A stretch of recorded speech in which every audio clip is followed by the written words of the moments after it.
Good afternoon and thanks for joining us. The FSIN is being ordered to pay nearly $29 million back to the federal government after a forensic audit found a number of ineligible and unsupported expenses. The audit, reviewing expenses from 2019 to 2024, initially found more than $34 million of questionable spending when it wrapped up last summer.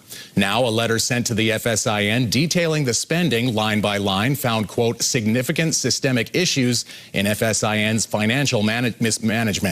Indigenous Services Canada says more than $23 million of COVID-19 expenses were flagged with a number of multi-million-dollar orders of PPE going untraced or undelivered. Fleet vehicles were also in question, with 21 new vehicles bought in less than 3 years, with senior executives getting 2 vehicles each in less than 2 years. This has been an absolute atrocious violation by our leaders, of our people. What has happened is those mechanisms for accountability and transparency we've put in place have been manipulated and bypassed. The FSIN has until April 2nd to dispute the review with full accounting records and supporting documents. The sentencing for a Saskatoon man convicted of manslaughter has been delayed.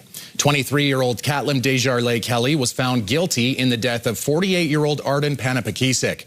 Court heard a pre-sentence report was faxed to the correctional center but never reached Desjardins Kelly. His lawyer says he also tried to meet with his client at the jail yesterday but couldn't, citing a, quote, situation at the facility.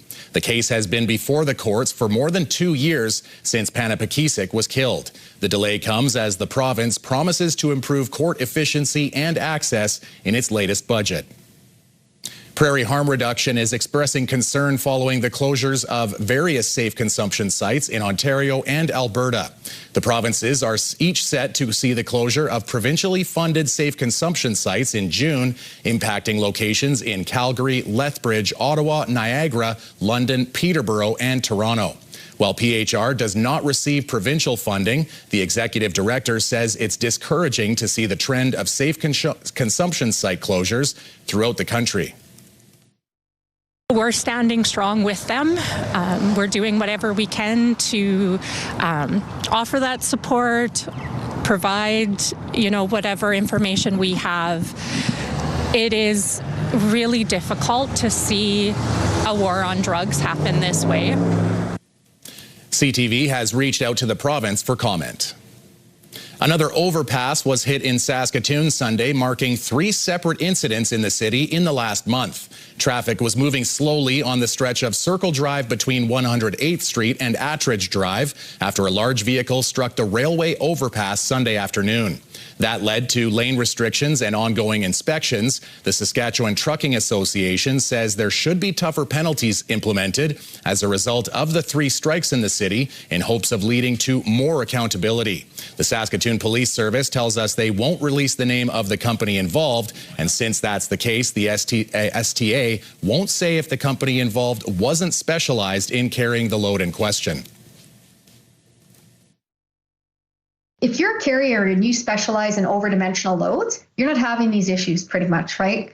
You do this day in and day out. You know how to work with the appropriate government bodies to obtain the necessary permits to move that type of equipment. Your drivers are typically quite well trained in this type of thing.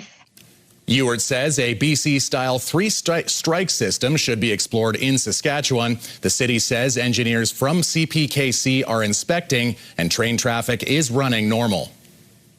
Kraft Hockeyville has selected the 2 finalists for the grand prize of $250,000 and an NHL exhibition game in your community rink, but Blaine Lake didn't make it. Blaine Lake was selected as a provincial and territorial winner earlier this month, earning $50,000 in arena upgrades at the Blaine Lake skating rink. The 2 finalists chosen Saturday are Tumbler Ridge, BC and Tabor, Alberta. Voting runs April 3rd and 4th, with the winner announced on Hockey Night in Canada, April 4th. Prices at the pumps have taken another jump as the war in the Middle East continues. In Prince Albert, gas ranges from $154.9 a litre to as high as $174.9. In Saskatoon, regular gasoline also going for as high as $174.9 a litre. That's at least a 10-cent jump from just a few days ago, and that's the case in most provinces. BC is the most expensive place to fill up at just under $1.94 a litre. So far, Alberta has the cheapest gas, selling for just over $1.55 per litre. We're learning more about what happened prior to a man's death last week on the Onion Lake Cree Nation. On Wednesday, the Saskatchewan Serious Incident Response Team says RCMP responded at about 8:30 to a home in the community where a 42-year-old man was holding his ex-partner against her will. The woman was able to leave the house, but the man held police at bay for several hours, refusing to come out. CERT says specialized police teams threw tear gas into the home mid-afternoon, and when the suspect did not come out, officers went inside to find him injured. Despite life-saving efforts, he died at the scene. RCMP found 3 guns with 1 spent shell casing in the chamber. Both CERT and the Alberta Serious Incident Response Team are investigating police conduct during the incident.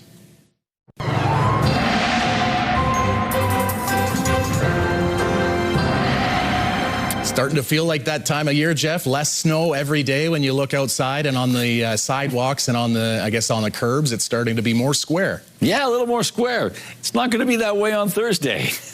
Or even on Wednesday. Yeah, we've got ourselves a big swath of snow coming our way, and Prince Albert might be right in the bullseye. Yes, a series of lows are going to make their way through Saskatchewan. It's all part of what the sort of active storm track that exists right now. It's thanks to the big high-pressure ridge down the States and a big low in the Hudson Bay area, and that's creating this action across here, and we're going to be seeing a number of lows come across parts of Saskatchewan into parts of Alberta into Saskatchewan. And yes, we are anticipating snow, and we'll talk about how much a little later on. The Saskatchewan NDP is demanding the provincial government release the full list of school renovations and construction projects that are being delayed. Last week, the province announced previously announced school projects in Carlisle and Regina are being temporarily delayed due to budget pressures. It says other government capital projects could also be impacted. The Saskatchewan NDP says the number of school facilities being impacted could be as high as 20. We also are hearing rumors about school projects being delayed by at least a year. Projects that have already been announced. We know of 3, but we're hearing rumors of many, many more. No more excuses, no more political games. Release your homework, release those lists. We'll have more on this tonight at 6 o'clock. The province says it's cracking down on immigration fraud. Since the Immigration Services Act came into law in 2024, 4 people have been charged, 5 fines have been issued, and 1 compensation order has been collected. The province said in protecting the integrity of Saskatchewan's immigration systems and programs not only protects newcomers, but also the province's reputation for law-abiding employers. Saskatchewan has a program compliance branch through the Ministry of Immigration and Career Training where workers can make confidential complaints. What we don't want is immigration fraud, which is affecting people every single day. There are so many people who are being, people don't want to speak about it, and just out of the fear. But that's where, somehow we as community people come in and we become the bridge. The Immigration Services Act specifically protects against unique situations facing immigrants and foreign workers, but all employees are protected by larger laws in the Saskatchewan Employment Act. Market fluctuations, rising input costs, and the severe weather are some of the factors that cause producers financial issues. As a result, the Agri-Stability Program is making some changes. Beginning this year, for operations that rent pasture land for grazing, the costs associated with the rent or lease will be considered as allowable expenses for agri-stability. The program is also adjusting the feed inventory pricing for livestock producers. This accounts for feed destined to be used on the farm and not sold. Drought's always a concern, and we definitely are seeing a lot more volatility in the weather lately. So as an organization, we continue to lobby for risk programs that can help our producers try to mitigate some of the effects of the droughts. The deadline to enroll in the 2026 Agri-Stability Program is April 30th. After the break, a tough break for Canadian space exploration. Plans to design a moon rover have hit a snag.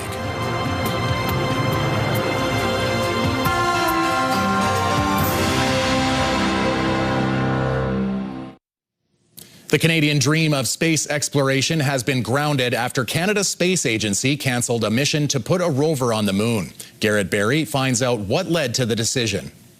For dreamers young, going into space and discovering stuff. To see what it's like to be on it. And older, the moon is the moon is important. The moon's a big resource. There's something about a space mission that simply excites. We're in a full universe, and we can't be really the only thing that's alive out there. But when hope hits fiscal reality, horrible housing market, horrible job market, goods are getting way too expensive. Each year it just gets more and more expensive. Tough decisions are sure to follow. So the Canadian Space Agency has now canned its plan to send a first ever Canadian-built rover to the moon's south pole, part of cost-cutting measures estimated to save $33 million over the next 3 years. The rover would have searched for ice on the moon's surface as part of a 14-day mission in the same area where NASA hopes to send astronauts aboard Artemis 4 in a few years' time. This was going to be really exciting, and it's sad that it's going away. On the other hand, I'm wary of the fact that science and scientists have to walk a line with the public. Because as Ottawa is pulling back here, it is spending on space exploration elsewhere. $200 million was promised last week to lease a space launch pad in Nova Scotia for 10 years. Riskin says it's become important to show that researchers are spending wisely and prudently as the economy sputters. The people are having trouble paying for gas and paying for groceries. I think it's really important for the Canadian space science community to meet that moment. He said it's a matter of credibility, and this next generation of Canadians agree. We got pretty far. There is some we didn't explore, but we could hold off for a bit. I feel like spending the money back at home would be more beneficial because we don't know our own planet well enough. Garrett Barry, CTV News, St. John's. Still to come, Jeff breaks down your work week weather and some provinces exploring a public-private mix of long-term care delivery.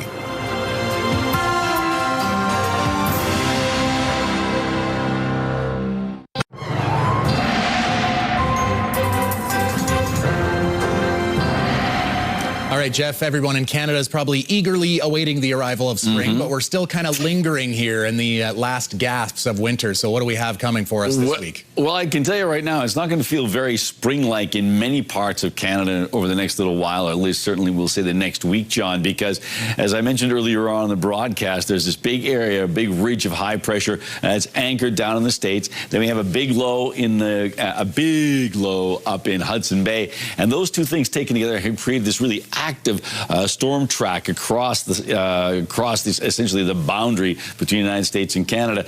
And with that, we are going to be seeing some series of lows that are just going to track from west to east, and with it, the snow and the rain and the freezing rain that goes along with it, depending on where you are. But that's what's shaping up. We do anticipate there was a bit of a break today in BC, but another round of rain is on the way, and that means snow in the higher elevations could be tricky driving in the mountain passes. And then out in Atlantic Canada, they just wrapped up with one system, but that continues to move up towards Newfoundland. Some parts of Newfoundland, the Avalon Peninsula, they may see upwards of 30 to 40 centimeters of snow. So still some big snow events, even though it's spring in Canada. Let's take a look and see what we've got going on. Yeah, our 24-hour modeling here in terms of our computers showing us that blast coming through. But then in behind it, see that stuff boiling up there in Alberta? That is coming our way, and that's going to be a much more significant snowfall event for Saskatchewan, in particular the Prince Albert area.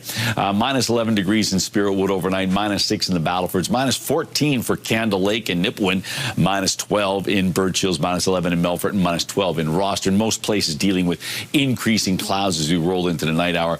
And then temperatures staying way below seasonal for this time of spring. Minus 7 degrees in Spiritwood, minus 4 in the Battlefords, minus 10 in Candle Lake, minus 9 in Birch Hills, minus 9 as well well in Rostron and Melfort. And in Nipawin, a hint of snow, minus 13 degrees, but nothing close to the snow that we are anticipating. So those are the temperatures, and they're all below seasonal. Lots of cloud out there for tomorrow. Minus 13 for the Prince Albert region tonight. 60% chance of flurries. The wind's backing off. And then as we roll into Tuesday, cloudy skies, minus 9 degrees. Winds out of the northeast 20, but gusting to 40. So there'll be a little bit of bite in that wind, considering that temperature is about 9 degrees below seasonal. Now let's take a look at the 7-day outlook, though. Okay, all righty. Moving on to Wednesday. Wednesday is the day when we anticipate maybe 10 to 20 centimeters of snow for the Prince Albert region. And then things start to slowly warm up. Minus 8 on Thursday, minus 6 on Friday, minus 3 on Saturday, 0 on Sunday, and 1 week from today, minus 1 degree. Minus 1 is below seasonal, but it's a far cry from minus 11 and snow. This must be what everybody says when they say March Madness. They're not talking about sports. They're talking about just the anger at the weather and refusing to become spring. Well, I know it's very tricky. Sometimes Mother Nature really wants to hold on to winter. There you go. All right, thanks, Jeff. 3 Saskatoon Blades legends received a big honor on Saturday night in a first-of-its-kind event. Hallie Mandrick has the story. The Saskatoon Blades hosted the first ever Legends Night in franchise history, with some big names in attendance for the inaugural Blades Hall of Fame inductions. I was just dumbfounded. I felt like it was such an honor. And so I don't know what the criteria is, and I don't know what the who's on the board. I do know that I'm grateful. It was an emotional night as different generations of the Blades community came together to celebrate the 3 inductees. Kelly Chase and Mark Watton were honored for their impact on the franchise in the 80s and early 90s before they each went on to play in the NHL. The event also recognized an off-ice legend. Associate General Manager Steve Hildebrand was inducted after serving the organization for 25 years in a number of roles. Obviously, yesterday was quite the surprise, and as I said, I was a part of these meetings for Kelly and Mark, and then I guess there was other meetings going on at the same time. So, no, it's a special day, and I'm forever grateful. The Blades legends each received a coveted gold jacket, which comes along with the accomplishment, and all 3 inductees spoke about how special it was to be surrounded by their Blades family. Our teammates, we are a brotherhood. Like, we spend a lot of time when we were younger together all the time, and we needed to have each other's back, not just on the ice, but off the ice as well. And like you said, probably any teammate that I needed something from, I'd be able to call up right now, and they'd be there to help. Chase echoed these sentiments while reflecting on how the team has impacted his life. I mean, we wore our winter coats till June because they had Saskatoon Blades logo on it. So what does the logo mean to me? It's the brotherhood that comes with the logo that we created that I think is most important. Hallie Mandrick, CTV News, Saskatoon. The WHL regular season wrapped up on Saturday with that game in Saskatoon between the Blades and Raiders, setting the stage for the first round of playoffs. On the attack, in over the line, a shot, blocker save, rebound, they score! Alisher Sarkanoff. Sarkanov's 21st goal of the season proved to be the game winner as the Raiders blanked Saskatoon 2 games in a row, 4-0. Goalie Steele Bass got his first WHL point on the Sarkanov goal. Finishing first place in the East, Prince Albert will take on the Red Deer Rebels. Saskatoon, in the 6th seed, will face number 3 Edmonton Oil Kings in round 1. Prince Albert would have home ice advantage for every series but the WHL final. Playoffs kick off Friday night.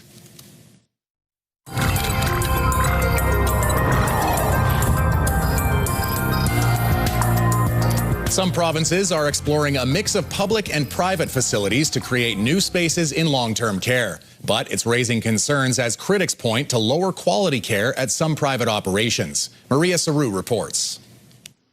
Around 200 private long-term care beds could be available in the next couple years to PEI seniors waiting for a spot. Acting Health Minister Corey Deagle suggested the province would soon announce a $100 million investment at a town hall this week. It's all just really extremely good news for all islanders. Some PEI hospitals are overcrowded, partly because of patients filling acute care units while waiting for a long-term care bed. Private operators have become a key part of building capacity, with leaders saying it's a faster fix. But despite demand increasing, some researchers say governments should be adding public, not private beds. We have lots of evidence indicating a pattern of lower staffing levels, of staff with fewer recognized training capacities, well, lower quality care, I'll put it that way. Last fall, a group of caregivers signed a letter to PEI's health ministry expressing concerns about the care and oversight of residents in private facilities. They cited lack of timely medical attention to treat preventable bed sores, untrained, inadequate staffing, and inspections that often don't address underlying issues. The executive director of PEI's Nursing Home Association says the safety and well-being of both residents and staff is a top priority. There's a high standard of care. A lot of times people don't realize there is a lot of oversight that is provided for the safety of everyone. The health ministry says it's actively implementing recommendations listed in a COVID-19 long-term care review released in 2023, but a spokesperson couldn't clarify by deadline which have been completed.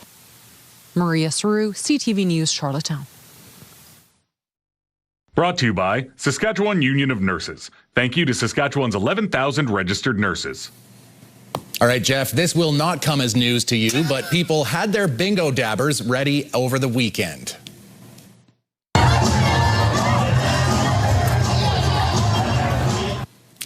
The napkins were waving as well, the signature tradition at Black Tie Bingo in support of Saskatoon City Hospital Foundation. Jeff and Chantel were honored to be back as MCs. I guess I should let you say that, Jeff. Were you honored to be back? Absolutely. Honored and thrilled because it is a fun event. Yeah, there you go. Well, and most importantly, the money raised from this year's Nutrient Black Tie Bingo will go towards City Hospital's acute care expansion campaign. Now, Jeff, I don't know, is that a rowdy bunch? Like, do you have some cheaters come up, and what's the punishment for cheaters? There are no cheaters, but I gotta say, it can get kind of rowdy, and it's a fun kind of rowdy. You see that before every bingo, they play some Zydeco music, and the napkins are out and waving around. Sometimes people stand on their chairs, so they're ready for bingo. And they say silent auction, but I think even at that land, I don't think anything goes on that's quiet at that event. Again, a great event. A great event, absolutely. Bet you had fun. I did. There you go. CTV Nationals next.